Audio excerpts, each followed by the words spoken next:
تاریخ تھی 11 اکتوبر 1969۔ رات کے تقریباً 9 بج رہے تھے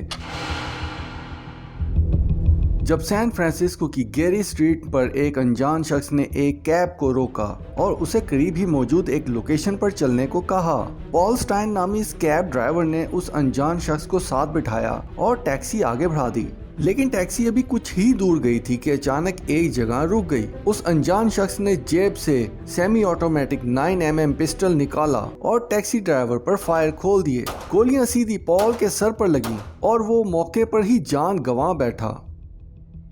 قاتل نے آرام سے خون صاف کیا اور پال سٹائن کی شرٹ کا ایک ٹکڑا کاٹ کر ٹیکسی سے باہر نکل گیا۔ اس واقعے کے 3 چشمدید گواہ بھی تھے جو اس وقت پال کی ٹیکسی سے تقریباً 60 فٹ کی دوری پر موجود تھے۔ انہوں نے پولیس کو اطلاع دی اور بتایا کہ قاتل تقریباً 5.9 فٹ کا ایک گورا انگریز تھا جس کے سر کے بال سرخی مائل براؤن تھے۔ ان کا کہنا تھا کہ قاتل کی عمر تقریباً 25 سے 30 برس کے درمیان تھی اور قتل کرنے کے بعد وہ پیدل ہی ایک طرف کو چلا گیا۔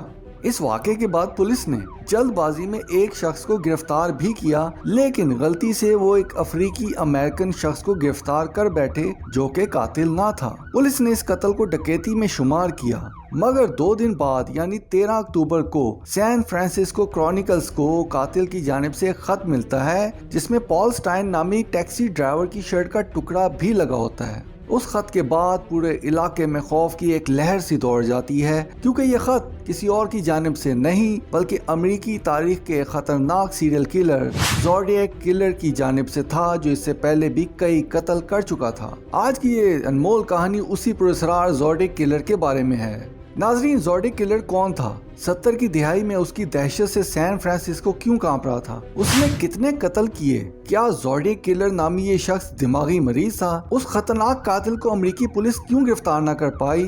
زوڈیاک کلر نے پولیس اور میڈیا کے ساتھ کون سی آنکھ مچولی کھیلی؟ یہ سب جان سکیں گے آپ آج کی انمول کہانی میں۔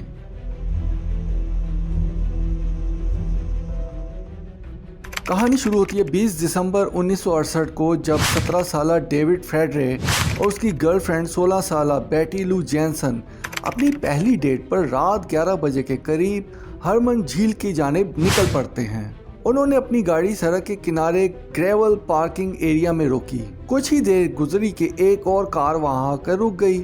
اس کار سے نکلنے والا شخص کوئی اور نہیں بلکہ زوڈیاک کلر تھا۔ اس نے اپنی .22 کیلیبر کی سیمی آٹومیٹک پسٹل نکالی اور نوجوان ڈیوڈ کے سر پر ایک گولی اتار دی، جس سے وہ موقع پر ہی مارا گیا۔ یہ دیکھ کر بیٹی لو جینسن نے وہاں سے بھاگنے کی بہت کوشش کی، لیکن زوڈیاک کلر نے بھی اسے 5 فائر کر کے قتل کر دیا۔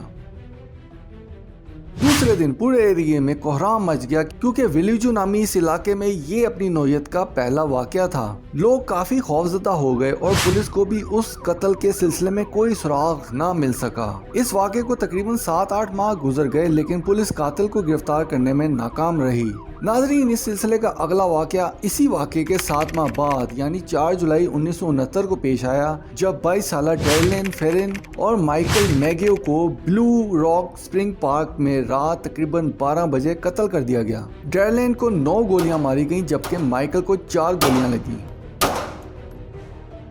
خوش قسمتی سے پولیس موقع پر ہی پہنچ گئی اور انہوں نے زخمی مائیکل کو بچا لیا۔ مائیکل کے مطابق وہ اپنی دوست کے ساتھ پارک میں بیٹھا تھا کہ ایک شخص بڑی فلیش لائٹ لے کر آیا اور آتے ہی ان پر فائرنگ کر دی۔ اس واقعے کے 45 منٹ کے بعد ولیجو پولیس ڈپارٹمنٹ کو ایک کال موصول ہوتی ہے۔ کال کرنے والے نے اپنا نام ظاہر کیے بغیر اس قتل کی ذمہ داری قبول کر لی، بلکہ اس نے 20 دسمبر کو ہونے والے بیٹی لو جینسن اور ڈیوڈ کے قتل کی بھی ذمہ داری قبول کی۔ اگلے چند ہفتے اس کیس پر مزید انویسٹیگیشن بھی ہوتی رہی، لیکن پولیس کسی بھی نتیجے پر نہ پہنچ پائی اور نہ ہی انہیں قاتل کا کوئی سراغ ملا۔ ناظرین، اس کے بعد اصل کہانی شروع ہوتی ہے جب 31 جولائی 1969 کو ولیجو ٹائمز اور سین فرانسسکو ایگزامنر جیسے میڈیا کے بڑے اخباری اداروں کو کچھ خطوط ملتے ہیں۔ ان خطوط میں قاتل نے ایک بار پھر ڈیوڈ جینسن اور ڈیرلین کے قتلوں کی ذمہ داریاں قبول کی۔ وہ خطوط بہت حیرت ناک تھے، کیونکہ ان میں سے ہر خط میں کچھ کوڈ ورڈز بھی دیے گئے تھے۔ قاتل نے کہا تھا کہ اگر میری شناخت جاننی ہے تو ان سائفرز میں موجود کوڈز کو ڈی کوڈ کرنا ہوگا۔ पुलिस अभी मजीद इन्वेस्टिगेशन कर ही रही थी कि दी एग्जामिनर नामी अखबार को 4 दिन के बाद यानी 4 अगस्त 1969 को इसी तरह का एक और साइफर मौसूल होता है, और उस साइफर को सबसे अहम इसलिए समझा जाता है क्योंकि उस साइफर में कातिल ने लिखा था आई एम ज़ोडिएक किलर। नाज़रीन, ये पहली बार हुआ कि कातिल ने पुलिस और अखबारात को अपना नाम दिया और फिर ये कातिल सारी जिंदगी उसी नाम से पुकारा गया यानी ज़ोडिएक किलर।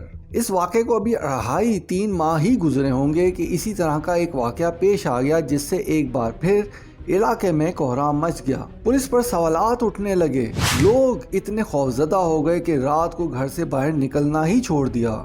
इस मरतबा ज़ोडिएक किलर का शिकार बनने वाली 22 साला सिसिलिया शेपर्ड और उसका 20 साला बॉयफ्रेंड ब्रायन हर्टनेल थे। ये दोनों 27 सितंबर 1969 की शाम को लेक ब्रेसिया के कोने में बैठे हुए थे। अचानक एक शख्स उनके करीब आया और कहा कि वो जेल से भागा हुआ एक मुजरिम है, उसे यहाँ से भागने के लिए गाड़ी चाहिए। हर्टनेल ने इसे अपना बटुआ और गाड़ी की चाबियां पेश कर दी, लेकिन उसने लेने से इनकार कर दिया और उन दोनों को प्लास्टिक डोर से बांध दिया। फिर उन पर चाकू के कई वार किए और ये सब करने के बाद वो खामोशी से चला गया। हर्टनेल और शेपर्ड दोनों उस वक्त शदीद जख्मी थे और चिल्ला रहे थे। उनकी आवाज करीब ही मछेरों तक पहुंची और यूं 1 घंटे के अंदर उन्हें अस्पताल मुंतकिल कर दिया गया। बदकिस्मती से इस वाक़े में शेपर्ड 48 घंटे तक ही जिंदा रह सकी, जबकि हर्टनेल की जान बच गई। 1 घंटे के बाद पुलिस को इस तरह की एक कॉल मौसूल होती है जिसमें कातिल कत्ल की जिम्मेदारी कबूल कर लेता है। पुलिस जब मौके पर पहुंची तो उन्हें कंफर्म हो गया कि ये कातिल भी ज़ोडिएक किलर ही है, क्योंकि उसने हर्टनेल और शेपर्ड की गाड़ी की साइड पर अपने किए हुए कत्लों की तारीख लिखी हुई थी, यानी जिन जिन तारीखों में वो कत्ल करता रहा वो तारीखें उसने गाड़ी की साइड पर लिख दी और साथ ही एक निशान सा बनाया था जिस पर एक गोल दायरा और उस पर एक क्रॉस लगा हुआ था। अभी इस वाक़े को चंद ही माह गुजरे थे कि 11 अक्टूबर 1969 को टैक्सी ड्राइवर पॉल स्टाइन वाला वाक़या भी हो गया, जिसका तस्करा हम आगाज में कर चुके हैं। 13 अक्टूबर को कातिल ने फिर एक साइफर भेजा, लेकिन ये साइफर भी डीकोड ना हो सका और ना ही कातिल की शिनाख्त की जा सकी। लेकिन पॉल स्टाइन वाला वाक़या ऐसा वाक़या था जिसमें कुछ चश्मदीद गवाह मौजूद थे, जिन्हों की शिनाख्त के बाद कातिल का एक स्केच तैयार करवाया गया जो आज तक दुनिया भर में ज़ोडिएक के नाम से जाना जाता है। इस स्केच के जरिए कई लोगों को गिरफ्तार भी किया गया, लेकिन आज तक ये साबित ना हो सका कि उन गिरफ्तार किए जाने वाले लोगों में कोई भी ज़ोडिएक किलर था। नाजरीन, पै दर पै होने वाले ये वाक़यात इंतहाई तशवीशनाक थे। पूरे कैलिफोर्निया तक उन वाक़यात की चर्चा होने लगी, लेकिन कातिल जूं का तूं नजरों से ओझल रहा। इन्वेस्टिगेशंस के अलावा कातिल की तरफ से भेजे गए साइफर्स की भी जांच पड़ताल होती रही। पुलिस और मीडिया रिपोर्ट्स के मुताबिक कातिल ने कुल 22 खतूत और साइफर्स मीडिया और पुलिस तक पहुंचाए, जिनमें से 17 खतूत सैन फ्रांसिस्को क्रॉनिकल को भेजे गए। उन साइफर्स में 3 ऐसे कोड मैसेज साइफर भी थे जिनमें सिर्फ एक को ही डिकोड किया जा सका। उस साइफर को साइफर 408 कहा जाता है क्योंकि उसमें कुल 408 नंबर साइन थे। उन साइफर्स को बड़े बड़े अखबारों में शाया करने के पीछे भी एक दिलचस्प वजह ये है कि ज़ोडिएक ने साइफर भेजकर साथ धमकी भी दी थी कि अगर इन्हें शाया ना किया गया तो वो मजीद लोगों को कत्ल कर देगा। नाजरीन, पहली मरतबा साइफर 408 को डोनाल्ड और बैटी हैडन ने डिकोड किया था। उस साइफर में कहा गया था कि जिन लोगों को मैंने मारा है ये जन्नत में मेरे गुलाम होंगे। मजीद उसमें लिखा गया कि मुझे लोगों को कत्ल करने में लुत्फ आता है। इस साइफर के अलावा 2 मजीद साइफर भी थे जिन्हें 50 साल तक डिकोड ना किया जा सका। उन 2 साइफर्स में एक साइफर 340 था, जबकि दूसरा माई नेम इज साइफर है। लेकिन आखिरकार 50 साल बाद यानी 2020 में एक टीम ने साइफर 340 को डिकोड कर ही लिया। उस टीम में अमेरिकन सॉफ्टवेयर इंजीनियर, बेल्जियम के कंप्यूटर प्रोग्रामर और ऑस्ट्रेलिया के एक रियाजीदान शामिल थे। हालांकि इस मैसेज में भी कातिल की शनाख्त का पता ना लग पाया, लेकिन उसमें मौजूद मैसेज ये था, मैं उम्मीद करता हूँ कि तुम लोगों को मुझे तलाश करने में मजा आ रहा होगा।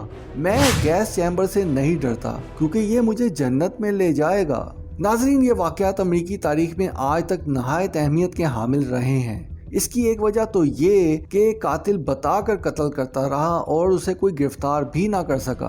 दूसरी वजह ये कि उस कातिल का आज तक पता ही ना लगाया जा सका। लेकिन ऐसा भी नहीं कि पुलिस ने इन केसेस पर काम ना किया हो, बल्कि इस सिलसिले में कई मुश्तबा अफराद को गिरफ्तार भी किया गया। उन मुश्तबा अफराद में सबसे ज्यादा अहम नाम आर्थर एलन का आता है। मशहूर अमेरिकी मुसन्निफ रॉबर्ट ग्रे स्मिथ ने भी उसको अपनी किताब ज़ोडिक अनमास्क में मेंशन किया है। हालांकि आर्थर की शक्लो शुबाहत और कद काट हू बहू उस कातिल जैसा था, लेकिन फिर भी लोग उसे ज़ोडिक नहीं मानते। आर्थर के अलावा उन कत्लों के पीछे अर्ल वैन बीट जूनियर का नाम भी लिया जाता है। उसके पीछे एक दिलचस्प कहानी ये थी कि 2014 में हार्पर कॉलिंस ने एक किताब पब्लिश की जिसमें उसने दावा किया कि उसका बाप अर्लन वैन ही दरअसल ज़ोडिक किलर था। इसके अलावा लुइस मेयर्स नाम का भी एक मुश्तबा शख्स बहुत मशहूर हुआ। इसकी वजह यह थी कि मेयर्स की जिंदगी के कई वाकयात ज़ोडिक किलर की जिंदगी से मैच करते थे, लेकिन वैन और आर्थर की तरह उसका कोई सॉलिड प्रूफ ना मिल सका। नाज़रीन, इसके अलावा एक थ्योरी ये भी थी कि हो सकता है कि ये किसी एक कातिल का काम ना हो, बल्कि इसमें कई लोग शामिल रहे हों। लेकिन इस थ्योरी को भी ज्यादातर लोग रद्द कर देते हैं कि अगर कातिल एक के बजाय कई और होते तो ये सिलसिला यकदम ना थमता और ना ही एक ही लिखाई में साइफर मौसूल होते। नाजरीन, हालांकि कई दिहाइयों से इस केस पर कोई पेशरफ्त नहीं हुई, लेकिन इसके बावजूद कभी ना कभी कोई ऐसा दावा सामने आ जाता है जो ज़ोडिक केस को फिर जिंदा कर देता है। मिसाल के तौर पे सन 2021 में एक प्राइवेट टीम ने खबर ब्रेक की कि ज़ोडिक नामी ये शख्स सीरिया फुटहिल का एक रिहायशी था और 2018 में उसकी मौत वाक़ई हो गई, लेकिन पुलिस ने इस टिप को नज़रअंदाज कर दिया। इसके अलावा सन 2021 में फैकाल ज़िरोई नामी एक बिजनेसमैन ने भी दावा किया था कि उसने ज़ोडिक के 2 साइफर क्रैक कर लिए हैं और ज़ोडिक नामी इस कातिल का पता लगा लिया है, जो कि लॉरेंस के नाम का शख्स था और साउथ लेक का रिहायशी। लॉरेंस के की मौत सन 2010 में हो गई थी, लेकिन पुलिस ने कभी भी उसको मुश्तबा अफराद की लिस्ट में शामिल नहीं किया। नाज़रीन, ज़ोडिक किलर कौन था और उसने उन मासूम लोगों को क्यों कत्ल किया, ये राज शायद हमेशा राज ही रहेगा। लेकिन हम उम्मीद करते हैं कि आपको इस वीडियो के जरिए कुछ ना कुछ ऐसा जानने को जरूर मिला होगा जो आप पहले नहीं जानते थे। अगर आपको वीडियो पसंद आई है तो कमेंट सेक्शन में अपनी कीमती राय का इजहार जरूर कीजिएगा। अनमोल कहानी की अगली वीडियो में फिर मुलाकात होगी, तब तक के लिए गुड बाय।